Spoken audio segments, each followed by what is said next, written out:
생산과 소비를 시작하겠습니다. 저번 시간에 주가는 두 가지에 기반해서 구해줄 수 있다고 했죠. 한 가지는 재산에 기반해서 구해줄 수 있다.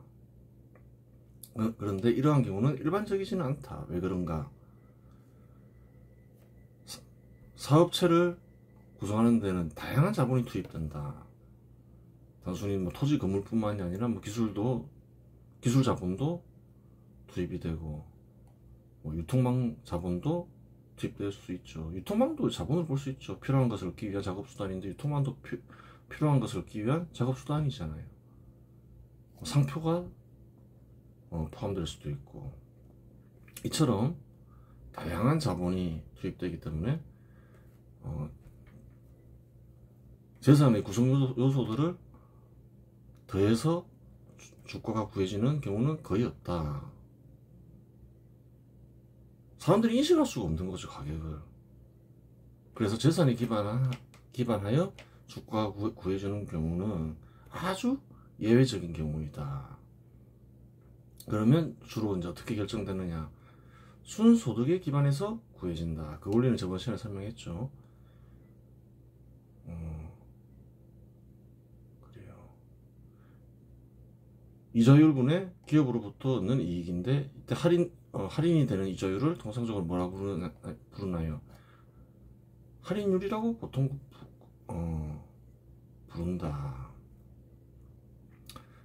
그러면 이제 이 사업체로부터 얻는 이익과 할인율에 대해서 좀 더 심층적으로 분석을 해야 되겠죠. 그래야 완벽해지잖아요. 기왕 손댄 거 다음에 손 보지 않으려면 완벽하게 다룰 때 완벽하게 끝내는 게 낫겠죠. 그렇다 해서 막 아주 복잡하지 않아요.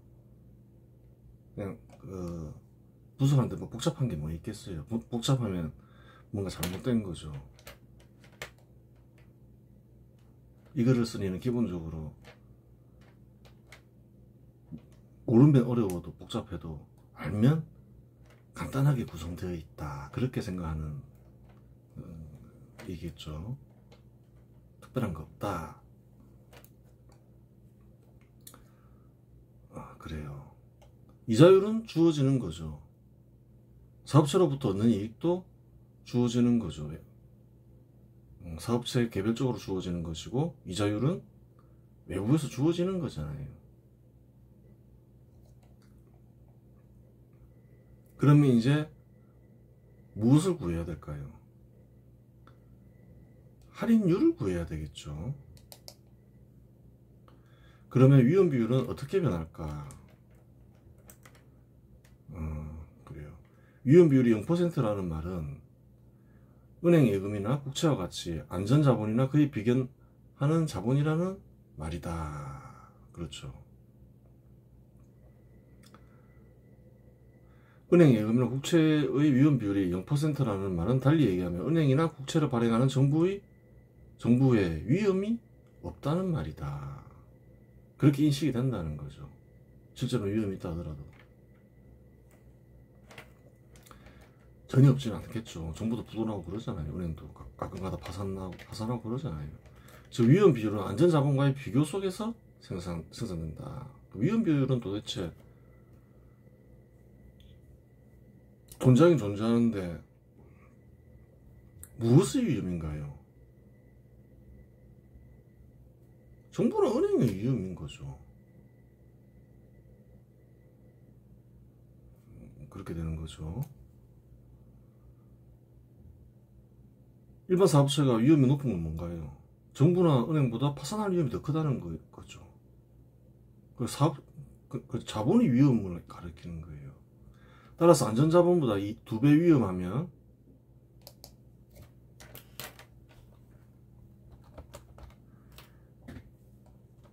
위험 비율은 곱하기 100%가 되고, 3배 위험하면 위험 비율은 곱하기 200%가 된다. 위험 비율이 100%인 사업체의 경우 안전자본의 이자율이 10%이면 그러한 사업체의 할인율은 20%가 된다. 10% 더하기 10%가 된다. 그렇죠. 만일 안전자본의 이자율이 5%로 하락하면 그러한 사업체 할인율은 10%로 감소한다. 위험률이 100%이니까 무엇에 대한 100%인가요? 안전자본의 이자율에 대한 100% 이 말이죠. 5%로 하락했다. 그러면 10%가 되죠. 15%가 아니라는 거예요. 비교 속에서 나오는 게 그래요. 위험 비율이니까 그럼 10%가 되는 거죠. 5%로 감소하면서 20%에서 15%로 감소하는 게 아니라 10%로 감소한다. 그것만 알면 되는 거죠. 간단한 거죠.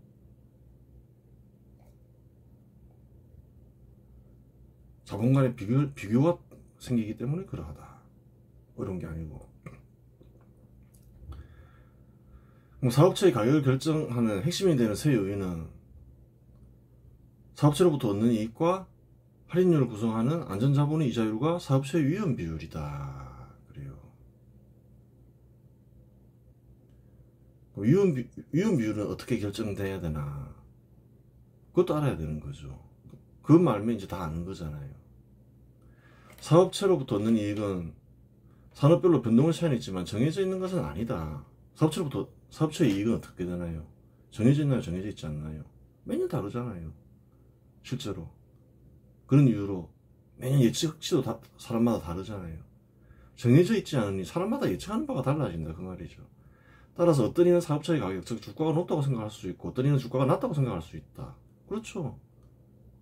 이익에 대한 예측이 아주 높게 예상하는 사람은 주가가 더 올라가야 된다고 생각하고, 이것은 좀 이미 이익이 높게 평가됐어.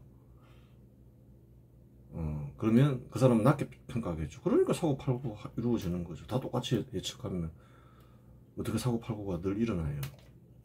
그러한 이유로 사고파는 거래가 성사된다.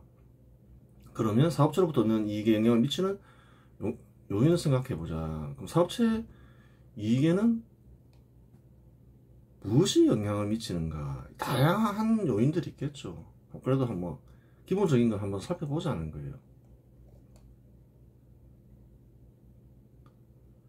판매량과 순소득률에 상품의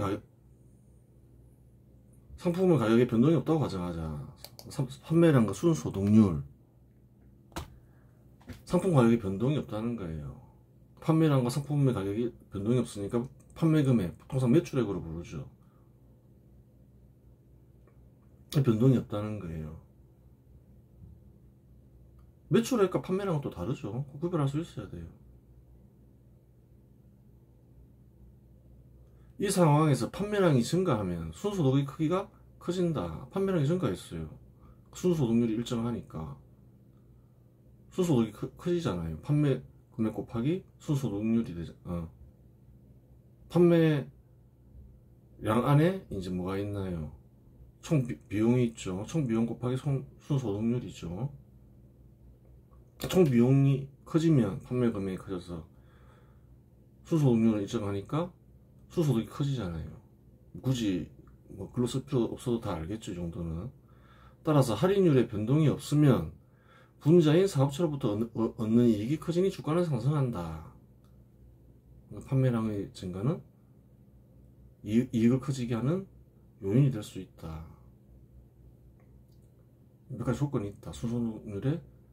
순소득률과 상품 가격에 변동이 없어야 된다. 아니 뭐 손해보고도 많이 팔아서 매출액을 늘릴 수 있잖아요. 근데 그런 경우는 아니다. 그러면 이제 상품의 가격, 판매량, 순소득률, 할인율에는 변동이 없는데 화폐의 유통량이 증가하는 경우를 생각해보자. 그렇죠. 유통되는 화폐량을 증가시킬 수 있잖아요. 정부가 화폐를 안발을 하면서. 그런 경우는 어떤 경우인가요?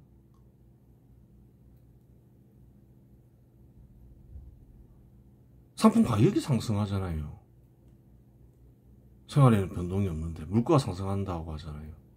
상품은 누가 판매하나요?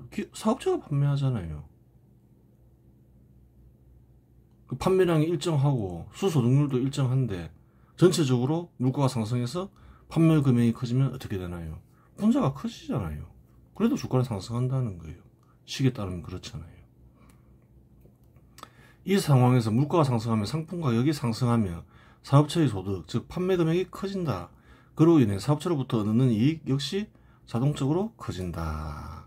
예를 들어 임금이 오르고 소비자들의 지출 금액이 증가하면서 기업의 명목 이익이 증가하는 것이다. 기업의 화폐상 이익이 증가하는 것이다. 기업의 화폐로 표시되는 이익이 증가하는 것이다. 하지만 상품의 가격도 함께 상승하므로 근로자가 얻은 이익은 변하지 않는다. 얻은 소득은 실제 소득은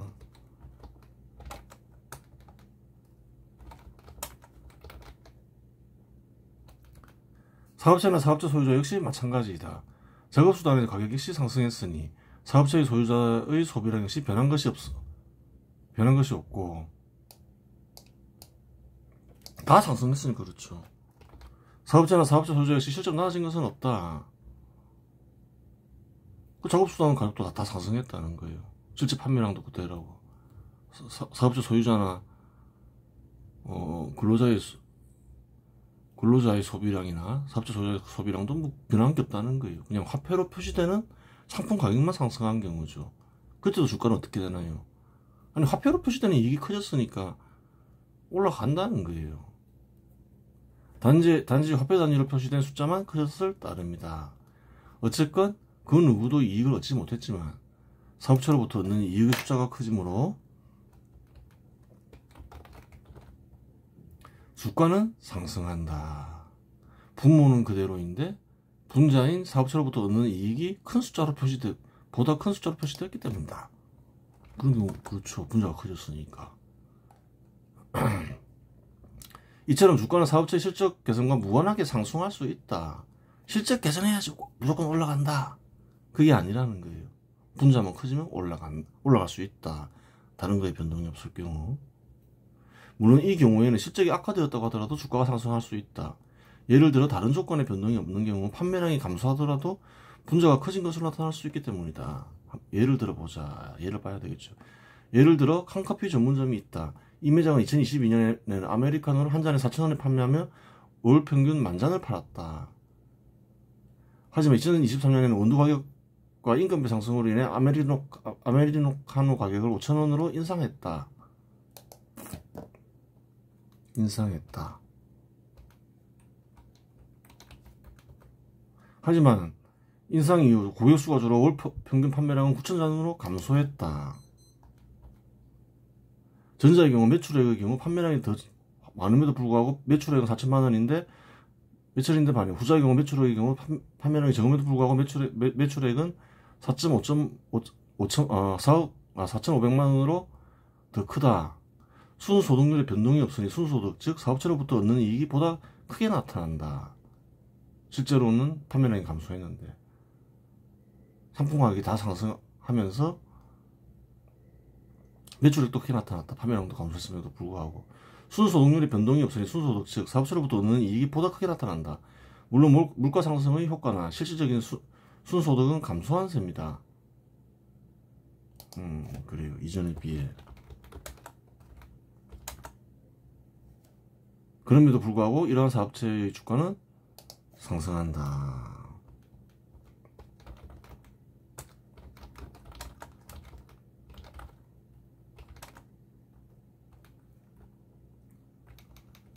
분자의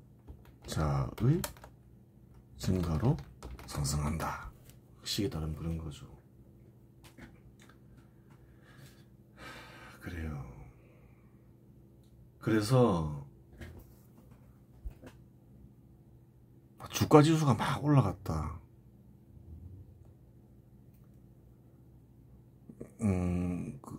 그 실제 효과를 분석할 때는 이런 화폐 효과를 분석해야 된다는 거예요. 화폐 효과가 대부분일 수도 있다는 거예요.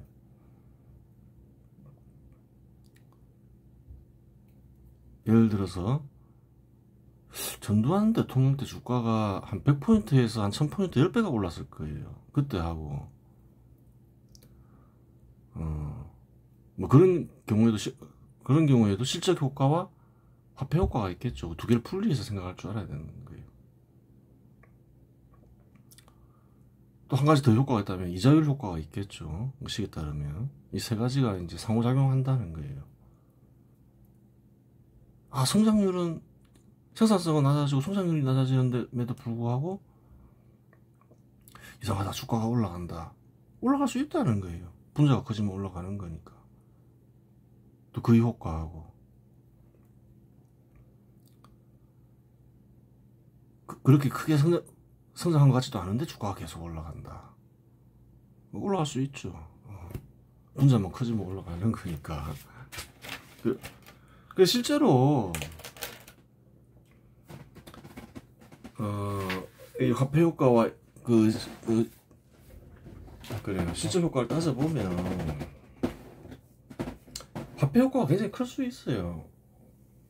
한 50% 이상의 화폐 효과일 수는 있어요. 간단한 예로 한 40년 전에는 짜장면이 한 500원 정도 했는데 지금 짜장면이 한 7,000원, 8,000원 하잖아요. 그건 뭔가요? 화폐 효과라는 거예요. 주가도 마찬가지죠. 판매 금액이 증가하면 실적이 안 좋아졌음에도 불구하고 화폐 효과로 인해 이익이 크게 나타날 수 있다는 거예요. 그 마찬가지라는 거예요. 그래 얘기했잖아요. 주가가 오르더라도 실제로 화폐 효과를 따져보면 실적 효과는 생각보다 상당히 작을 수 있다. 그렇게 되는 거예요. 분자가 커지는 경우는 실로 다양하다. 판매 금액이나 물가와 기타 조건이 그대로인 상태에서 생산성이 향상되어 비용이 감소해도 사업체로부터 얻는 이익이 커진다. 그래요.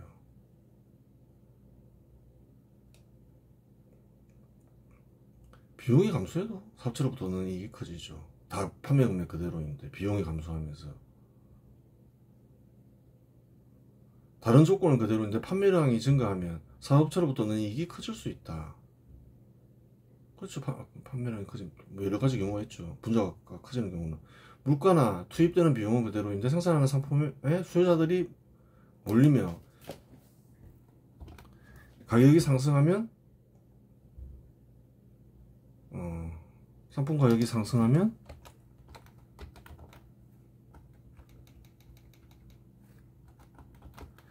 사업체로부터 얻는 이익이 커질 수도 있다. 이와 같은 사례는 사업체의 실적이 실질적으로 개선되는 경우로 이 경우에 주가는 상승한다. 실적 효과와 화폐 효과를 구별할 줄 알아라. 그래요. 사업체로부터 얻는 이익은 두 가지 효과가 있다. 실적 개선 효과, 화폐 효과. 분자가 작아져 주가가 하락하는 경우도 앞에서와 같이 분석하면 된다. 그래요. 굳이 뭐 앞에 다 설명했는데 분자가 작아지는 경우도 따로 설명할 필요는 없겠죠. 반대의 경우니까 그런 거예요. 그러면 이제 할인율에 대한 분석을 해보자. 할인율에는 뭐가 됐나요? 할인율은 이자율 플러스 위험 비율이다. 이자율은 개별 사업체에 의해 결정되지 않는다. 주어지는 거죠.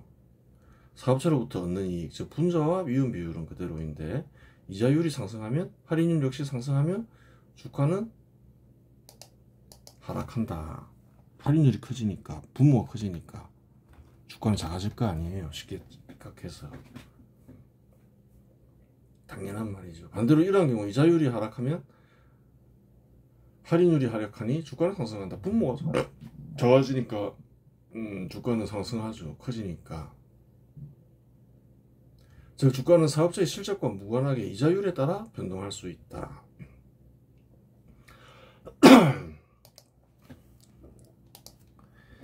정리하여 사업체의 실적이나 생산성과 무관하게 주가를 변동시키는 핵심이 되는 두 요인이 있다. 정리 아까 얘기했죠. 한 가지는 유통되는 화폐량이고 다른 한 가지는 이자율이다. 실적과 무관하잖아요. 실적이 좋아졌음에도 불구하고 그래요. 이자율이 상승한다. 외부로 주어지는 거죠. 그럼 주가는 어떻게 되나요? 분모가 커지니까 하락한다. 또 어떤가요? 실적과 무관하게 그냥 물가가 상승한다. 판매 금액이 그냥 증가한다는 거예요. 다른 거 변동 없는데. 그럼 또 이익이 크게 나타난다. 그럼 또 주가는 상승한다. 이건 실적과 관련이 있나요 없나요? 실적 효과가 아니라는 거예요. 화폐 효과와 이자율 효과라는 거예요.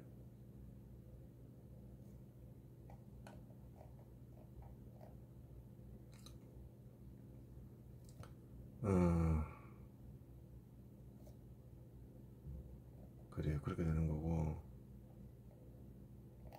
다 설명했던 거고, 분자가 작아져 주가가 다 있고, 다 있고, 뭐 사례를 보자는 거예요. 코로나19 사태는 전 세계 경제에 전례 없는 충격을 주었다. 각국 정부와 중앙은행은 경기 침체를 막기 위해 대대적인 통화 완화 정책을 펼쳤다. 화폐를 뿌렸다. 화폐를 살포했다. 이 말이죠. 특히 미국 연방준비제도와 한국은행을 비롯한 주요 중앙은행들은 기준금리를 급격히 인하며 시장에 화폐를 유통시켰고, 각국 정부는 국민들에게 현금을 살포했다. 그 결과 어떻게 되나요? 이자율이 낮아지면서 자산의 할인율도 하락했고, 그래요. 이자율 플러스 위험 비율이니까. 위험 비율은 좀 커졌겠죠. 근데 그게 압도한 거죠. 이자율이 낮아지면서. 그 결과 기업이 실적 개선이 뚜렷하지 않았음에도 불구하고 주가는 빠르게 상승했다. 실적과 무관하게 상승하더라. 분모가 급격히 하락하면서. 이는 사업체로부터 얻는 이익이 그대로인 상황에서 분모인 할인율이 낮아졌기 때문에 나타난 현상이다. 이 시기에는 실적이 부진한 주기업들조차 주가가 상승하는 모습을 보였다. 예를 들어 항공, 여행, 유통업종은 팬데믹으로 인해 실적이 악화되었음에도 불구하고 풍부한 유동성과 낮은 금리 덕분에 주가가 반등했다. 예를 들어 대한항공은 2020년 팬데믹 초기 여객 수요가 거의 사라졌음에도 불구하고 2021년부터 주가가 반등하기 시작했다. 이는 화물 운송 수익이 일부 실적을 지탱한 것도 있지만 더 큰 요인은 시장에 풀린 투자와 저금리로 인해 투자자금 유입이 있었다. 투자들은 리오프닝 기대감과 함께 항공주의 미래회복 가능성을 선반영하며 매수에 나섰다. 실적도 뭐 별로 없는데 뭐 이런저런 이유를 대면서 팍 올라가더라 주가가. 또 다른 사례로 호텔이라는 면세점 사업을 중심으로 운영되며 외국인 관광객 수에 직접적인 영향을 받는 기업이다. 팬데믹 기간 동안 실적은 크게 악화되었지만 2022년 이후 중국의 방역 완화와 무비자 정책 발표 등으로 인해 주가가 빠르게 반등했다. 이 역시 실적이 본격적으로 개선되기 전부터 정책 기대와 풍부한 화폐가 주가를 끌어올리는 경우다. 이러한 사례들은 주가가 사업체의 실적과 무관하게 이자율에 따라 변동할 수 있음을 보여주는 대표적인 사례다. 부동산도 뛰고 있대. 주가도 폭등하고 그랬죠. 이자율 효과였던 거죠.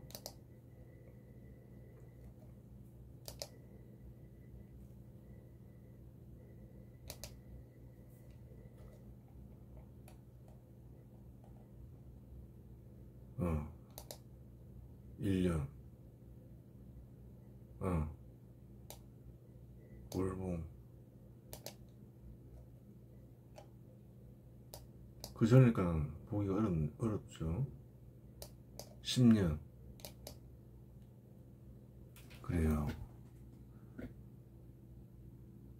이쯤이면 2020년 되죠. 여기 팍 뛰잖아요, 이렇게. 팍 뛰었다가 팍 떨어지고. 팍 올랐잖아요, 그때.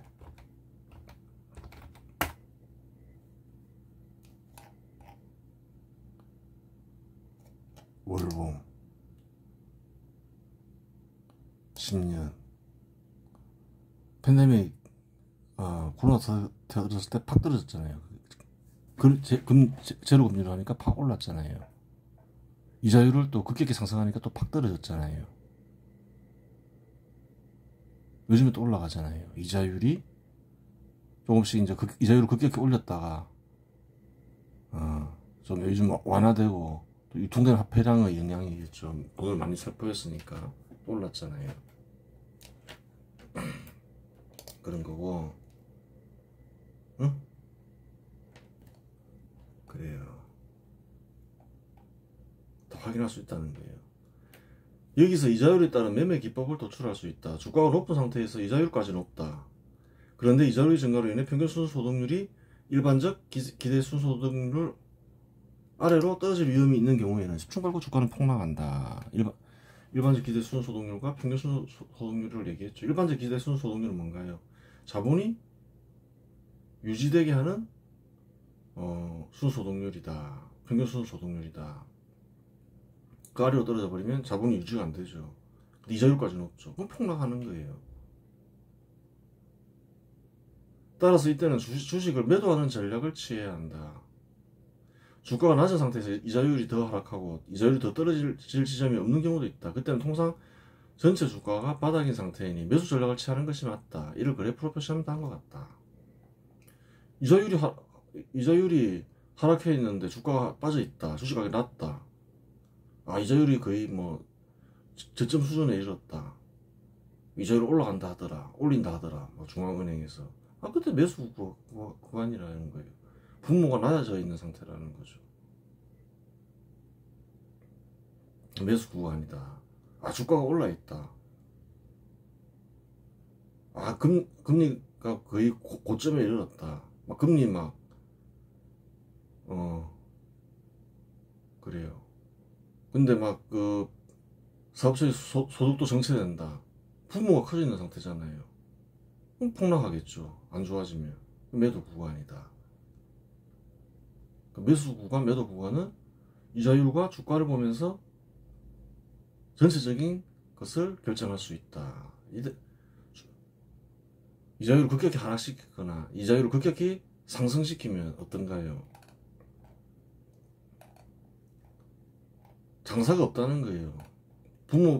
부모분의 분자에서 이자율이 급격히 커져버리거나 급격히 작아져 버리면 기업으로부터 얻는 이익이 급격히 커지거나 급격히 작아지는, 예를 들어서 급격히 커진다 이자율이. 그러면 기업 가격이 낮아지죠. 급격히 올려버렸어요. 그러면 이것을 커버하기 위해서는 기업 이익이 급격히 커져야 될 거 아니에요. 분자가 그래야지 상세가 될 거 아니에요.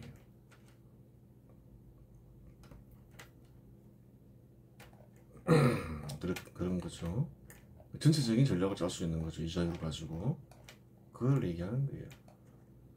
그러나 팬데믹 이후 인플레이션이 심화되자 상황은 급변했다. 2022년부터 미국과 한국을 비롯한 주요국은 기준금리를 빠르게 인상하기 시작했다.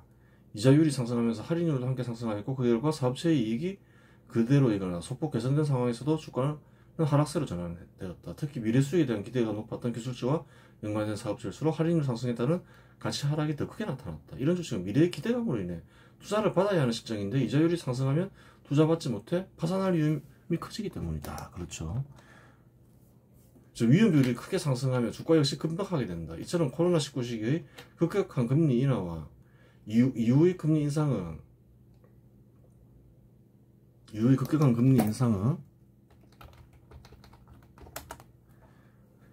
사업체의 실적과 무관하게 주가가 이자율에 따라 크게 변동할 수 있음을 보여주는 대표적인 사례이다.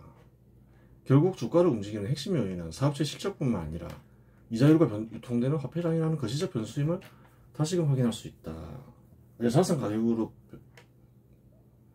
변동으로 인해서 자산의 재편성이 일어날 수 있죠. 사회 구성원들 간에. 그러면서 부익 부빈이 생길 수도 있고. 항상 구체적인 내용을 봐야 돼요. 부익 부빈을 일으킨 이가 누군가요?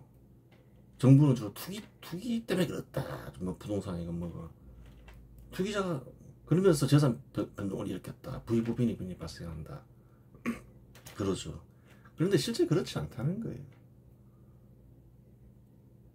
당시 주식이나 부동산을 들고 있지 않은 이들, 팬데믹 때 급격한 금리 인하로 재산적인 상대적 손실을 봤을 수 있죠. 누구 때문인가요? 정부 때문이라는 거예요. 돈 풀고 중앙은행도 보통 정부 기관 중 하나잖아요. 급격히 금리 인하하고 또 반대의 경우도 마찬가지죠. 크게 손해를 봤어요. 누구 때문인가요? 정부 때문이라는 거예요. 급격한 금리 인상하고 그 책임을 딴 데 돌리지 말라는 거예요.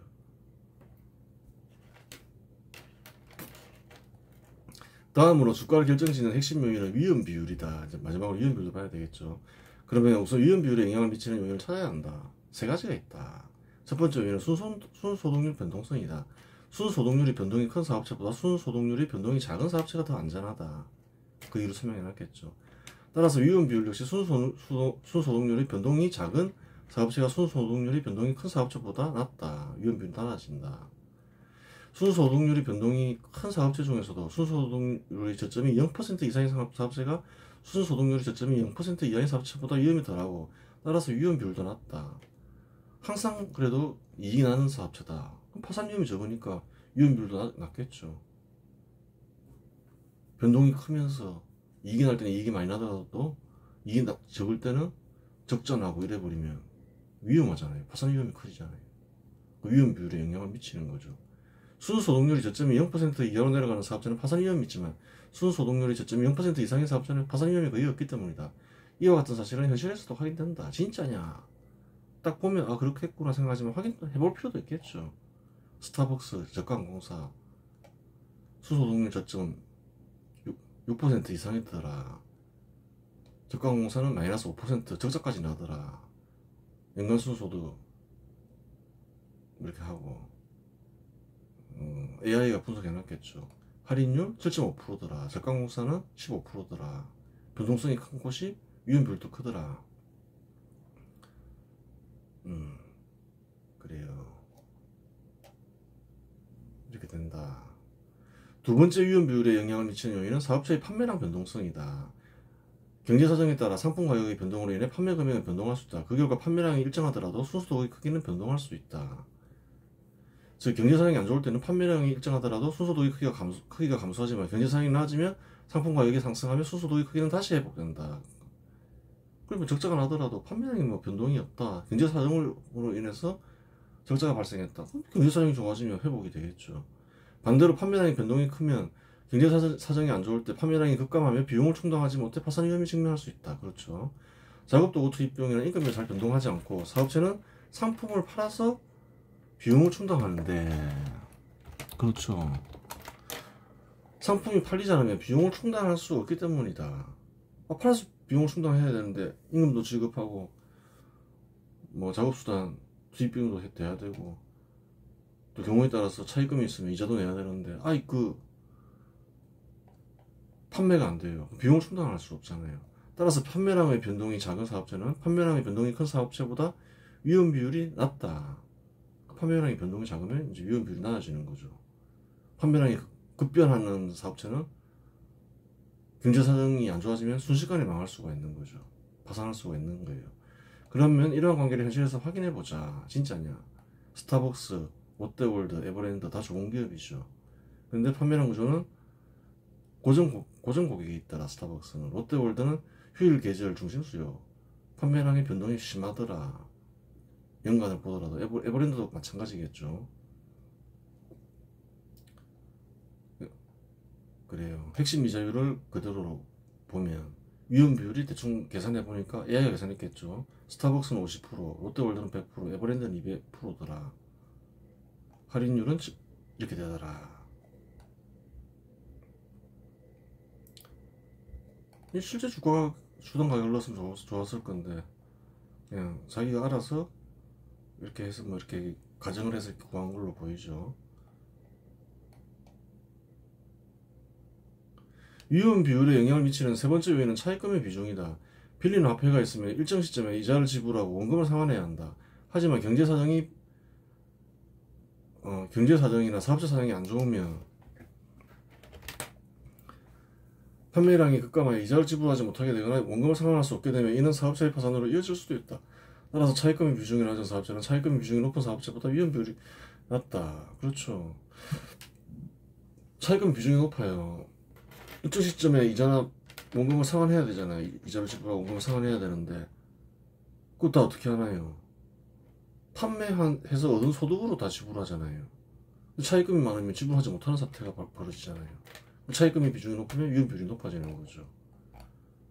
차입금과 위험 비율을 구해봐라 하니까 어떻게 되나요?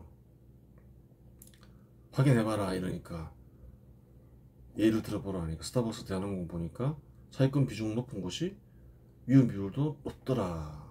훨씬 높더라. 그렇게 되는 거죠. 위험 비율에 영향을 미치는 세 가지 핵심이 되는 요인은 순소득률 변동성, 판매량 변동성, 차입금 비중이다. 이를 알파, 베타, 감마로 표시하자. 그러면 위험 비율은 어떤 수식으로 구해지는지 확인해야 한다. 그래야 실전에 적용할 수 있잖아요. 즉 덧셈으로 구해지는지 곱셈으로 구해지는지 아니면 다른 방식으로 구해지는지 확인해야 한다. 이는 실증적인 분석이 필요하다. 실증적으로 분석하면 다음과 같다. 실증적으로 자료를 모아서 분석해야 되죠. 이제 이 경우에는 실전 적용하기 위해서는 어떤 식이 동원해야 되는가, 세 가지 핵심 요인을 지정했으니까 이것들이 어떤 식으로 구성되는가. 그러면 식만 구하면 이제 실전 적용이 이제 가능하잖아요. 자료를 다 모아서 해봐야 되는 거죠. 표시된 좋아졌죠. 그럴 필요 없는 거죠. 3초면 구할 수 있는 거죠. 애한테 이렇게 놓고 네가 실전적으로 한번 식을 구해봐 이랬겠죠. 이걸 쓰니까 바로 구했잖아요. 위험 비율, 리스크 레이쇼 영어로 표시했죠. W1 곱하기 알파 플러스 W2 플러스 베타 플러스 W3 곱하기 감마, 이렇게 식이 나오더라. 실증 분석해 보니까 W1, W2, W3는 각 요소의 가중치더라. 그래요. 여기에서 뭐 미분적분이 나오나요? 안 나오나요? 안 나오잖아요. 딱 핵심 요인을 딱 찍어서 넣어버리니까 어떤가요? 그냥 뭐 곱하기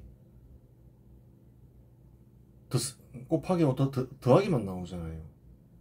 핵심 요인을 정확하게 집어내면 사실상 모든 현상은 사칙 연산을 벗어나지 않는다는 거예요. 그 말은 막 미분 나오고 적분 나오고 막 이상한 식 나오고 동원되고 그 말은 무슨 말인가요?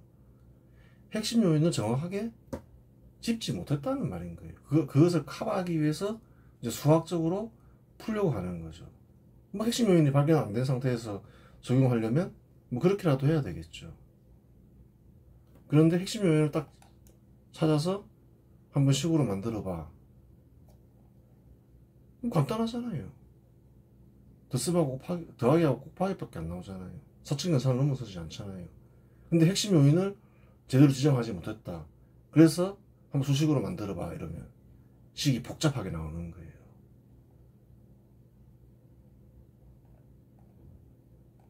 알파, 베타, 감마, 스타벅스, 대한항공 가중치를 이렇게 두고 이렇게 하니까 이렇게 나오더라.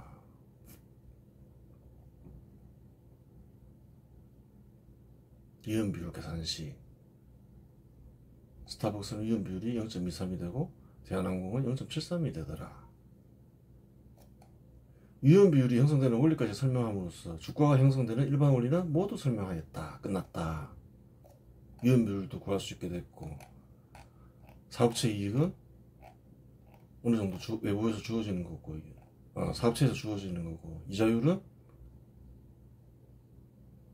외부에서 주어지는 거고, 이온 비율 구하는 식도 구했고, 끝났다. 그래요. 이번 시간에서 마치겠습니다.